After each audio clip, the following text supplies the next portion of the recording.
വീട്ടിലെ home theatres, അതാണ് ഒരു ജനറൽ പബ്ലിക്കിന് അറിഞ്ഞിരിക്കേണ്ട കാര്യം.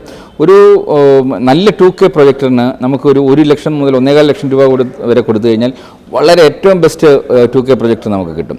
അതിനോടൊപ്പം ഒരു 2 ലക്ഷം രൂപയും കൂടി എക്സ്ട്രാ ഇട്ട് കഴിഞ്ഞാൽ ഇന്ന് 4K ഒരു 3.5 ലക്ഷം രൂപയ്ക്ക് മീതെ കൊടുത്തു കഴിഞ്ഞാൽ 4K പ്രൊജക്ടേഴ്സ് അവൈലബിൾ ആണ്.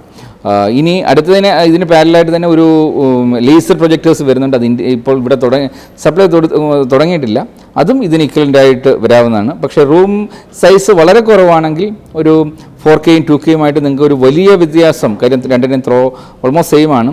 അൺലെസ് ഒരു നല്ല 4K കണ്ടൻറ്റ് ഉണ്ടെങ്കിൽ മാത്രമേ അതിൻ്റെ ഒരു ഡിഫറൻസ് ഫീൽ ചെയ്തുള്ളൂ. അല്ലാതെ ഒരു 2K കണ്ടൻറ്റ് നിങ്ങൾ 4Kയിലോ 2Kയിലോ പ്രൊജക്റ്റ് ചെയ്ത് കഴിഞ്ഞാൽ ഒരു സാധാരണ ഹോം സിനിമയിൽ വലിയ ഡിഫറൻസ് ഫീൽ ചെയ്യില്ല.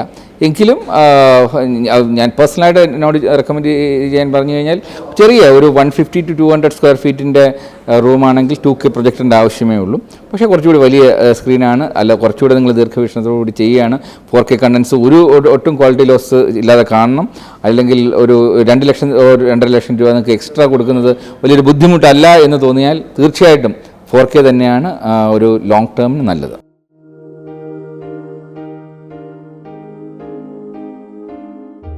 ഇപ്പോൾ നേവൽ ആർക്കിടെക്ചറും തമ്മിലുള്ള വ്യത്യാസം എന്ന് പറയുന്നത്, ആർക്കിടെക്ചർ എന്ന് വെച്ചാൽ വളരെ സ്റ്റേബിളായിട്ടുള്ള വളരെ ഇഷ്ടംപോലെ സ്പേസുള്ളൊരു സ്ഥലത്ത് നിർമ്മിക്കുന്നതാണ്.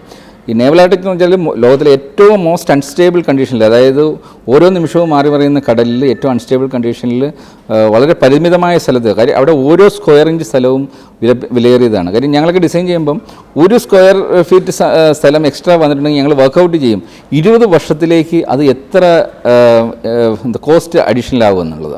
എത്ര കാര്യം അതിനകത്ത് ഫ്യൂവൽ എല്ലാം അതിൻ്റെയും ഓപ്പറേറ്റിംഗ് കോസ്റ്റ് എല്ലാം അതിൻ്റെ ആ ടോട്ടൽ വോളിയം വെച്ചിട്ടാണ് വരുന്നത്. അപ്പോൾ അതിൻ്റെ എയർ കണ്ടീഷൻ എത്ര എക്സ്ട്രാ വേണം, ഇത് 20 വർഷത്തേക്ക് നമ്മൾ വർക്കൗട്ട് ചെയ്ത് നോക്കും. അപ്പോൾ അതുകൊണ്ട് തന്നെ ഓരോ ഇഞ്ച് സ്ഥലവും നമ്മൾ സേവ് ചെയ്ത് പോകണം. അതുകൊണ്ട് തന്നെ 3D ഡിസൈനിലാണ് നമ്മൾ ഫോക്കസ് ചെയ്യുന്നത്. ഒരു റൂം എടുത്തു കഴിഞ്ഞാൽ സാധാരണ ഒരുപക്ഷെ ഏറ്റവും സാധാരണ നമ്മൾ വീടുകളൊക്കെ വെക്കുന്നതിൻ്റെ ഒരു 2 ഇരട്ടി 3 ഇരട്ടി കോസ്റ്റ് ആകും ഒരു മാരിടൈം സെക്ടറിൽ. കാര്യം അത്രയും ക്വാളിറ്റി മെറ്റീരിയൽ ഉപയോഗിച്ചിട്ട് ഏറ്റവും കോമ്പാക്റ്റ് ആയിട്ട്, അത് നിങ്ങൾക്ക് പലപ്പോഴും വല്ല യോട്ട്സൊക്കെ പോയി കാണുമ്പോൾ അറിയാം, ലോകത്തിലെ ഏറ്റവും ബ്യൂട്ടിഫുൾ ആയിട്ട് ഇൻറ്റീരിയർ ചെയ്യപ്പെടുന്നത് യോട്ട്സിലാണ്. അവിടെ ഏറ്റവും കോമ്പാക്ട് സ്ഥലത്ത് ഒരുപാട് ഫെസിലിറ്റീസ് നമ്മൾ കൊടുക്കുന്നത്. ഇത് തന്നെയാണ് ഞങ്ങളിപ്പോൾ ഇൻറ്റീരിയർ ഡിസൈൻ മേഖലയിൽ ഓഫീസുകളൊക്കെ ചെയ്യുന്ന സമയത്ത് 3D ഇൻറ്റീരിയർ ഡിസൈൻ എന്ന് പറയുന്ന കൺസെപ്റ്റാണ്. അതിൻ്റെ ബ്യൂട്ടി എന്ന് പറഞ്ഞു കഴിഞ്ഞാൽ ഈ 3D സ്പേസ് യൂട്ടിലൈസേഷനിലോടുകൂടി മിനിമം ഒരു 10% നമ്മൾ സ്പേസ് സേവ് ഉണ്ടാവും. അത് നിങ്ങളൊരു ആക്ച്വലി ഒരു 10 ഇയേഴ്സിന് വർക്കൗട്ട് ചെയ്ത് കഴിഞ്ഞാൽ ആക്ച്വലി ഈ ഇൻറ്റീരിയർ ചെയ്യുന്ന കോസ്റ്റ് മുഴുവൻ ഫ്രീ ആണ്. അപ്പം ആ ഒരു നേവൽ ആർക്കിടെക്ചറിനെയും കൂടെ മിക്സ് ചെയ്തിട്ടുള്ള ഒരു കൺസെപ്റ്റാണ് ഞങ്ങൾ കൊണ്ടുവരുന്നത്. അത് പക്ഷേ ബ്യൂട്ടിയിലൊക്കെ ഞങ്ങൾ ഒരിക്കലും കോംപ്രമൈസ് ചെയ്യാറില്ല.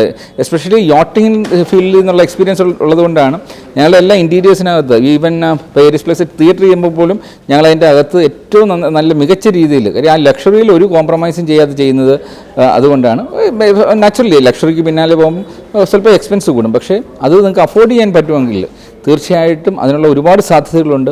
ഈവൻ മെറ്റീരിയൽ യൂസ് ചെയ്യുമ്പോൾ തന്നെ മെറൈൻ മെറ്റീരിയൽസിനൊക്കെ ആക്ച്വലി ഗ്രേഡ് വേറെയാണ്, ക്വാളിറ്റി വേറെയാണ്. പ്രോജക്റ്റ് ഇൻഡ്യൂഡ് എന്ന് പറഞ്ഞുകൊണ്ട് ഇന്ത്യൻ ഫിലിം ഇൻഡസ്ട്രിയെ മുഴുവൻ റീവാമ്പ് ചെയ്യുന്ന ഒരു 70,000 crore പ്രോജക്റ്റാണ്. അതായത് ഇന്ത്യയിലെ ഏതാണ്ട് 2000-ഓളം കോർപ്പറേറ്റ് ഫേംസും ഇന്ത്യൻ ബില്യനേഴ്സ് എല്ലാം കൂടെ ജോയിൻ ഹാൻഡ്സ് ചെയ്തുകൊണ്ട് ഇന്ത്യയിലെ ഏതാണ്ട് 10,000 സ്ക്രീൻസ് 2,000 മൾട്ടിപ്ലെക്സുകൾ അവരുടെ ഓരോരുത്തരും ഓരോ മൾട്ടിപ്ലെക്സ് കോൺട്രിബ്യൂട്ട് ചെയ്യാണ് ഈ ഒരു പാക്കേജിനകത്ത്. അപ്പോൾ ഇതെല്ലാം ബ്രാൻഡിങ് തിയേറ്റേഴ്സാണ്. ഈ ബ്രാൻഡിങ് തിയേറ്റേഴ്സിനകത്ത് ചെയ്യുന്ന സമയത്ത് നമ്മൾ ഒരിക്കലും അതിൻ്റെ നിർമ്മാണത്തിൻ്റെ കോസ്റ്റിനെ കുറിച്ച് വറീഡ് ആവത്തില്ല. കാര്യം ഇത് ബ്രാൻഡിങ് ബഡ്ജറ്റ് കൊണ്ടുവന്നിട്ടാണ് ചെയ്യുന്നത്. സാധാരണ ബ്രാൻഡിങ് ബഡ്ജറ്റ് ഡ്രെയിൻ ഔട്ട് ചെയ്യുന്നതാണ്. പക്ഷേ ഇതിവിടെ തിയേറ്ററിൽ നമ്മൾ ഇൻവെസ്റ്റ് ചെയ്യുന്ന സമയത്ത് അത് ഏറ്റവും ബെസ്റ്റ് ബ്രാൻഡിങ് ടൂളാണ്. കാര്യം ആ ഒരു നിങ്ങളുടെ ഹോം ടൗണിൽ ഒരു ബ്രാൻഡിങ് തിയേറ്റർ കൊടുക്കുക എന്ന് പറഞ്ഞു കഴിഞ്ഞാൽ നിങ്ങൾ എൻറ്റയർ പബ്ലിക്കിനെ actually you cannot invite to the home, but ഇതൊരു സെക്കൻഡ് ഹോമായിട്ട് കണക്കാക്കി കഴിഞ്ഞാൽ ഈ തിയേറ്ററിലേക്ക് നിങ്ങൾക്ക് നിങ്ങളുടെ എൻറ്റയർ പബ്ലിക്കിനെ കൊണ്ടുവരാം. ഓരോ ആഴ്ചയിലും ഏതെങ്കിലും ഒരു സിനിമാ നിർമ്മാതാവിൻ്റെയോ ഡിസ്ട്രിബ്യൂട്ടറിൻ്റെയോ പണത്തിലാണ് നമ്മളുടെ ബ്രാൻഡ് നെയിം എല്ലായിടവും പ്രചരിക്കപ്പെടുക. അപ്പോൾ അങ്ങനെ ഏറ്റവും ബെസ്റ്റ് ബ്രാൻഡിങ് ടൂളാണ് ഒരു തിയേറ്റർ എന്ന് പറയുന്നത്.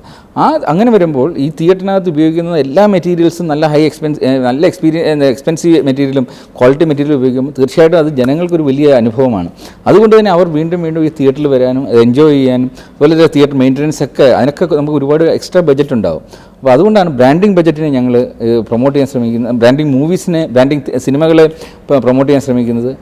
അതായിരിക്കും ആക്ച്വലി ഇന്ത്യൻ സിനിമയിൽ ഒരു വലിയ റെവല്യൂഷന് തുടക്കം കുറിക്കുന്നത്. അതുകൊണ്ട് തന്നെ ഞങ്ങൾ ബ്രാൻഡിങ് ബഡ്ജറ്റുള്ള ആൾക്കാരെ തന്നെയാണ് ഓരോ പ്രദേശത്തും കണ്ടെത്താൻ ശ്രമിക്കുന്നതും ഈ ഒരു നെറ്റ്വർക്കിലേക്ക് കൊണ്ടുവരാൻ ശ്രമിക്കുന്നത്.